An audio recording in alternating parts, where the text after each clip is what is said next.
It is extremely important to reconcile with the past, to know your past so you can move forward.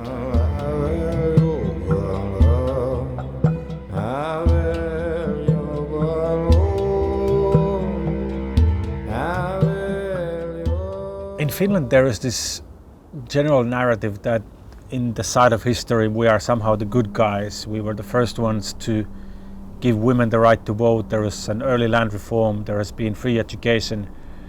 But when we look to the reality of Sámi, we are facing an equally ugly history of colonization and assimilation that involves, of course, those states and nations where Finland belonged to earlier, and also the church. So the Sámi, in their various ways, have been subject for hundreds of years of being exploited, being under assimilation and being under colonialization, which policies continued during the Finland's independence. And this also has meant that the Sámi have been in a vulnerable situation, unable to protect their rights. When the Finnish government wants to negotiate or something, we are not sure if it's really in good faith or is there something behind. Because in many cases, in the past maybe 10-20 years, the Finnish legislation has taken always something away from us. For example, if we look at the fishing rights, they have been reduced all the time. So that our way, the nature in the and the waters, lands in the traditional ways, it has been all the time reduced. And so therefore we have the mistrust, and also the mistrust comes from our fathers, grandparents. So that we have to see where it comes from. And the pain, we see the pain in the society because people don't feel good, feel well. They have many problems coming from the past. We have Sámi generations in Finland who have been spending quite many years of their lives in the boarding schools. In some cases, Sámi people deny their being Sámi, and that's because of the trauma in the boarding schools. They have been teased too much, so their reaction is nowadays denial. And they don't pass the Sámi culture, Sámi way of living to the next generations.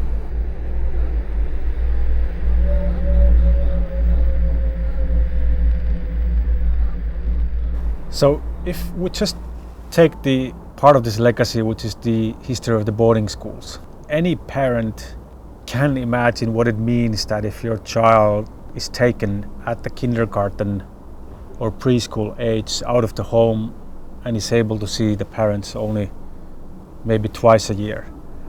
And if at the same time in the system there is this narrative that there is something lesser in your culture, your language that you should change, it comes very clear how painful that experience was. And this was for several generations. And within the school system there has been a lot of bullying, including also mistreatment and inability to speak out about the pain, and especially the most vulnerable groups to defend themselves. And this legacy is unfortunately yet unspoken, but these people are still alive, and it's a reality of the families.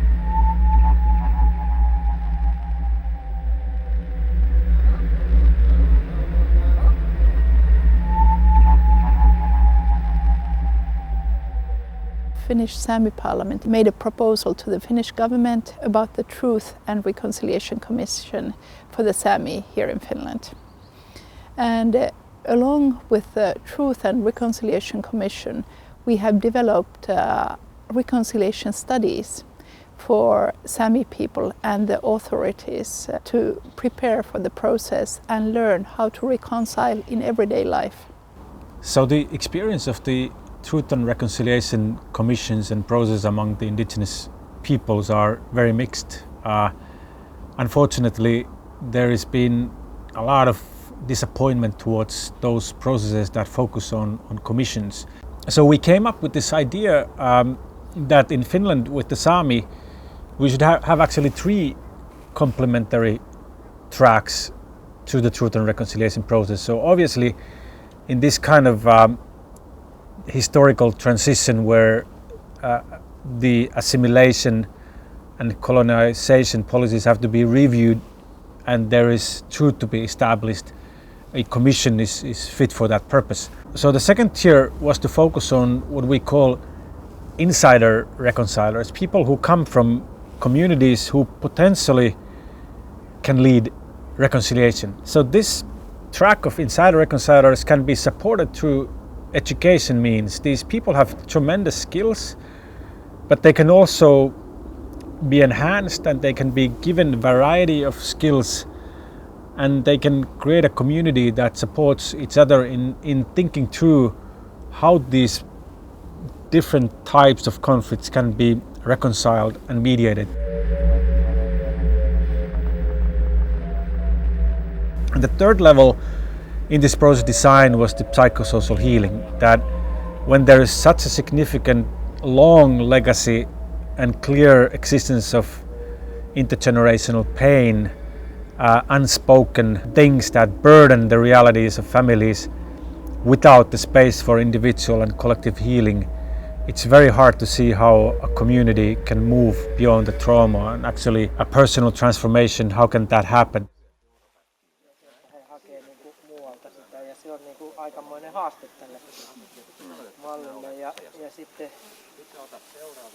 Toi on jännä toi metsähallitus, mä en tunnista itseäni siinä ollenkaan.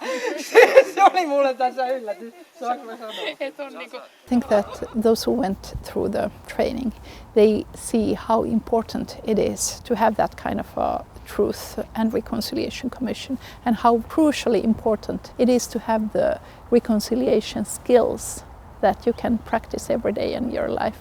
And then it is important also to understand that those feelings, mistrust, trust and so on towards the state, it stems from something which comes from generations back. It is, I am brought up with that. Sillä lailla sen nyt tein näin, että In that process I could face my own traumas, what were brought from the boarding schools. So it was extremely important for me to realize that we still have, even though 40 years has passed since my school days, almost 45 years, so still we carry those traumas. And that other aspect was that I realized that I also carry the traumas of my father's and grandparents' generations, so they are still exist there. I realized that there is a suspicion among the Sámi, very huge, towards the government and the officials in the Finnish system. So that's something. There is mistrust which we have to overcome, and the healing process is one way to overcome the mistrust.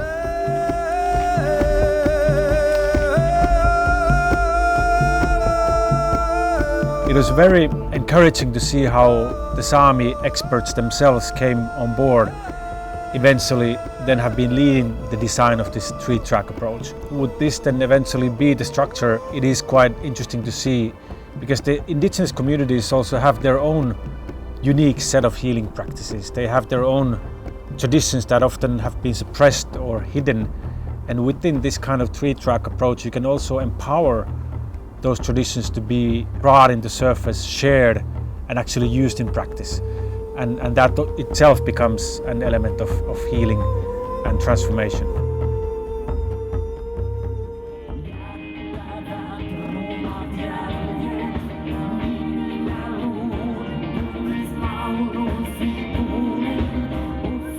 I hope that we can build up or establish here in Finland also a Truth and Reconciliation Commission. And a good example is the one in Canada, which dealt with traumatizing boarding school experiences, because we had the similar boarding schools in Finland.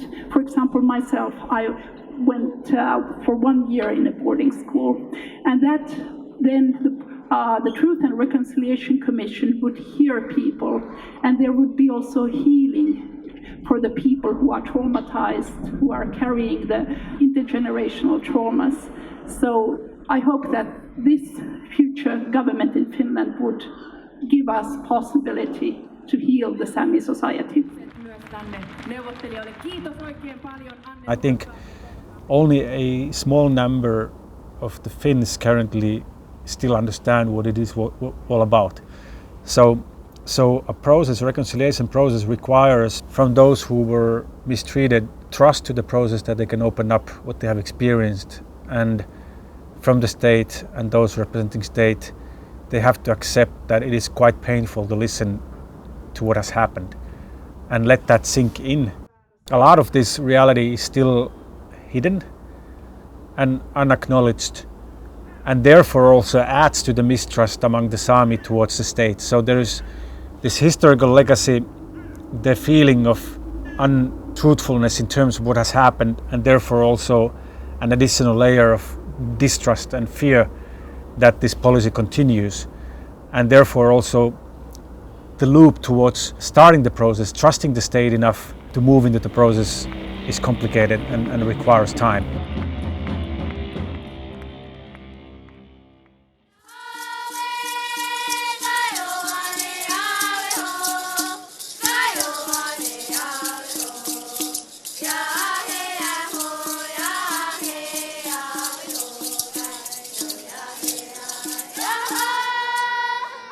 It is the wish of members of the Permanent Forum to elect Mrs. Anne Nuorgam as the chair of the 18th session of the Permanent Forum on Indigenous Issues by acclamation.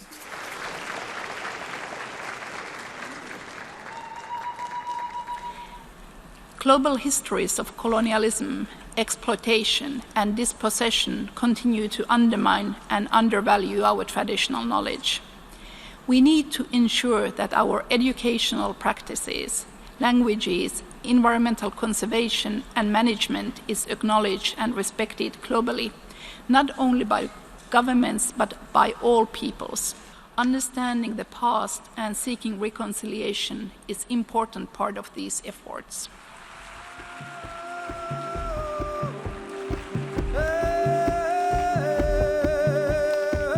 We as a Mary Hoch Center are committed to be a learning partner, a committed long-term learning partner with the Sámi community, but also other indigenous communities, but based on their own language, their own way of phrasing things, their own tradition, and also documenting these unique concepts so that others could learn from them.